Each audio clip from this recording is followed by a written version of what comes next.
तो दोस्तों, भारत दुनिया का पहला देश बन चुका है। जी हाँ, भारत कोई सुपर पावर देश नहीं है और ना ही दुनिया की सबसे बड़ी इकोनॉमी वाला देश है। लेकिन उसके बावजूद भी भारत दुनिया का पहला देश बन चुका है।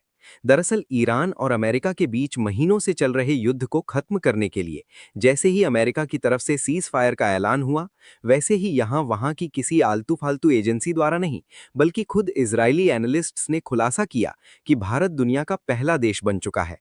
इतना ही नहीं, बल्कि एक और जहां भारत के पहले देश बनने का खुलासा किया गया, वहीं दूसरी ओर भारत ने अचानक अपना ध्यान ड्रोन, स्टील्थ पनडुब्बियों और समुद्री चौक पॉइंट्स की तरफ मोड़ दिया।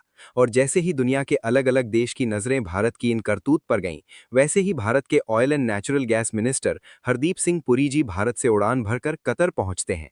अब सवाल ये उठता है कि आखिरकार एक साथ इतनी घटनाएं क्यों? क्या भारत किसी ऐसे मामले में पहला देश बन चुका है जिसके लिए दुनिया भारत को रोकना चाहती थी, या फिर मामला कुछ और ही है?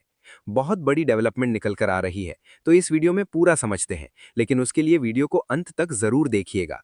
दरअसल बीते दिनों जब ईरान अमेरिका की सभी शर्तें मानने के लिए तैयार हो गया था, तो आखिरकार एक महीने से चले आ रहे युद्ध को रोकने के खातिर अमेरिका ने 2 हफ्ते के लिए सीज फायर का ऐलान किया था। हालांकि जब सीज फायर का ऐलान अमेरिका ने कर दिया था, तो इसका क्रेडिट पाकिस्तान ले रहा था और वो दुनिया को ये बताने की कोशिश कर रहा था कि उन्होंने ये सीज फायर करवाया है। लेकिन एक ही दिन के अंदर पाकिस्तान के मुंह पर ऐसा तमाचा पड़ा कि उसकी बनी बनाई छवि पर पानी फिर गया।